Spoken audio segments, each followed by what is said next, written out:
Hello दोस्तों, स्वागत है आपका कबीर सीएससी में।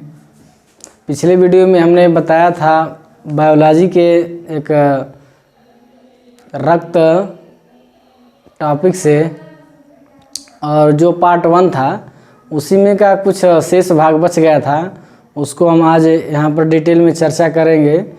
हमें उम्मीद होगा यह रक्त एक ऐसा ये रोमांचक जैसे कि और पढ़ने में ज़्यादा मन लगता है, ब्लड खून ग्रुप और ये रक्त का थक्का कैसे बनता है, इन सब के बारे में जानने के लिए ज़्यादातर लड़के और लड़कियां उत्साहित रहते हैं।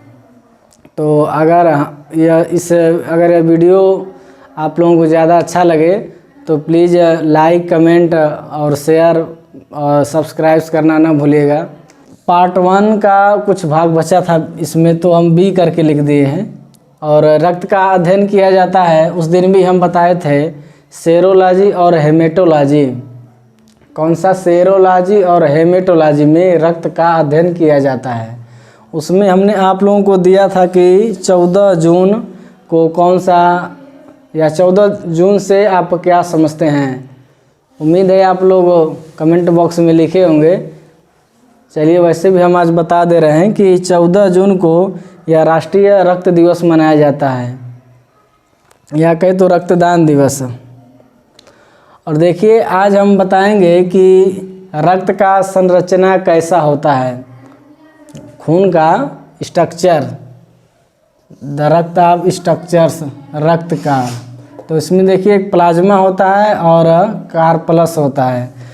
प्लाज्मा, ये कार्पल्स को हिंदी में रुधिराणु कहते हैं, जो 40% पाया जाता है, और प्लाज्मा हमारे शरीर में 60% होता है।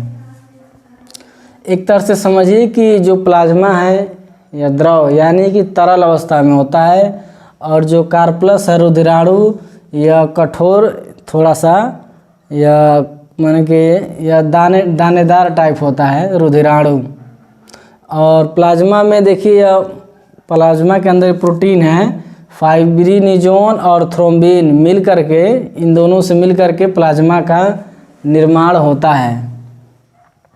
और ये देखिए रुधिराणु बनता है यह 3 चीज़ों से, आरबीसी, डब्ल्यूबीसी और प्लेटलेट्स।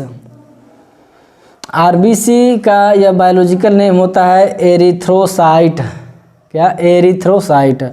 और डब्ल्यूबीसी का यह बायोलॉजिकल नेम होता है ल्यूकोसाइट, देखिए। और प्लेटलेट्स का बायोलॉजिकल नेम होता है थ्रोम्बोसाइट। इसका फुल फॉर्म होता है red blood carpals, red blood carpals.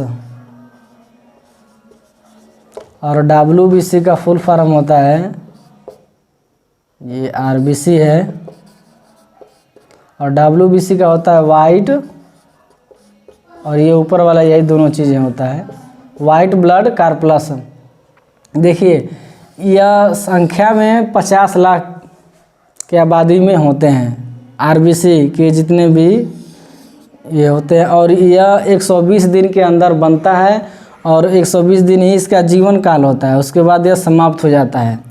और ल्यूकोसाइट से पता चलता है, देखिए यह ल्यूकोसाइट से यहीं से निकला है ल्यूकीमिया, और इसको यह ब्लड कैंसर कहते हैं, और यह यहीं पर होता है डब्ल्यूबीसी में। इसका मेन वर्क होता है, ये रोग प्रतिरोधक क्षमता को यह बढ़ाता है, रोग प्रतिरोधक क्षमता को बढ़ाता है। और इसका संख्या 10,000 में होता है, और यह 4 दिन के अंदर बन के समाप्त भी हो जाता है। हम आप लोगों को बता दें कि कोई भी रोग मनुष्य को कैसे प्रभावित कर देता है। मान लीजिए ये मलेरिया हो गया, उसका जो जीवाणु है, वायरस है, वो हमारे शरीर के अंदर प्रवेश करता है, उसका वायरस, इसका मलेरिया का। और हमारे शरीर के अंदर होता है ये डब्ल्यूबीसी, यह रोग प्रतिरोधक क्षमता को बढ़ाता है। अगर हमारे शरीर के अंदर डब्ल्यूबीसी का वायरस अगर मजबूत होगा तो वह कोई भी हमारे शरीर के अंदर रोग नहीं होगा। अगर कमज़ोर होगा तो बाहर से जो वायरस आ रहा है मलेरिया का वह लड़ेगा, और हमारा वाला वायरस अगर कमज़ोर है तो वह नष्ट हो जाएगा। तो वहीं पर मनुष्यों को रोग पकड़ लेता है, चाहे वह कोई भी रोग हो। अगर आपका WBC कमज़ोर है तो आप समझिए कि रोगी जीवन भर रहेंगे। और उसके आगे देखिए प्लेटलेट्स है, इसका बायोलॉजिकल नेम थ्रोम्बोसाइट। यह 2 लाख की संख्या में रहता है और इसका जीवन काल 7 दिन होता है, मान 7 दिन के अंदर यह रहता है और उसी के दिन में यह समाप्त भी हो जाता है।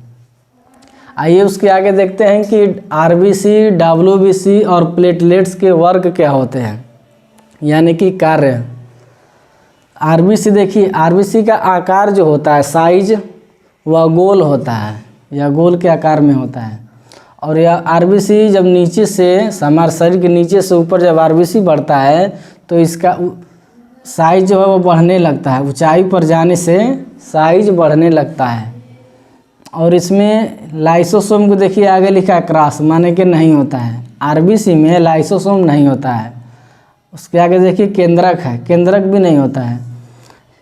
अगर जिस बैक्टीरिया या जिस जीवाणु के अंदर केंद्रक पाया जाएगा, जो वो मनुष्य हो चाहे पशु हो, वहाँ पर DNA टेस्ट का, यानी कि DNA टेस्ट उसका हो जाता है। बिना केंद्रक का नहीं तो DNA रहेगा, और जब DNA नहीं रहेगा तो उसका टेस्ट नहीं हो पाएगा।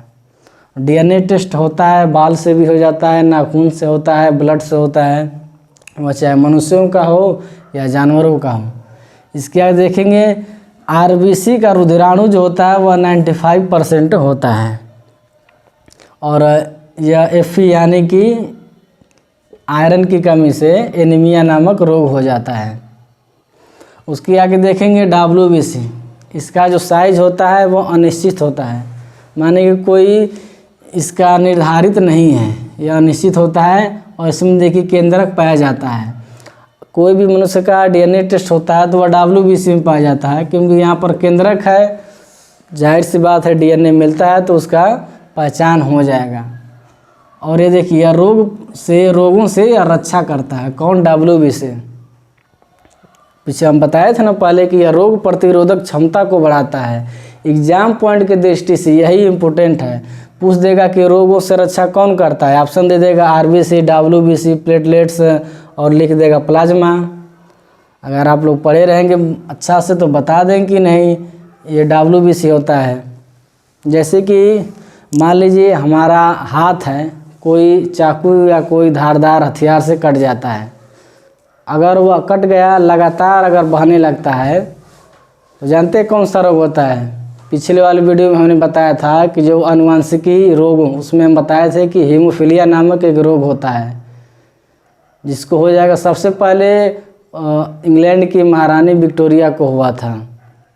और जानते हैं जब कट जाएगा तो अगर वह 4 मिनट के अंदर, अगर जैसे कि अगर बहना वह बंद नहीं करेगा तो समझिए कि आपको हीमोफीलिया है। अगर हो जा रहा है तो वहीं पर देखिए हमारे शरीर का WBC है, वह उसका वायरस जो है मजबूत पड़ रहा है, और बाहर वाला जो हथियार से कटा है यानी कि टेटनेस का मान लीजिए वायरस जो है उससे लड़ करके यह समाप्त कर देता है। तो देखिए यहाँ पर प्रक्रिया होता है, जब हमारा हाथ कट जाता है तो सबसे पहले यह एंटीबॉडी जो है यह एक रक्षा का काम करता है। हमारे चमड़ा जो है उसके ऊपर सबसे पहले एंटीबॉडी पाया जाता है। यह एक तरफ से मान लीजिए BSF समझ लीजिए, यह सिक्योरिटी करता है।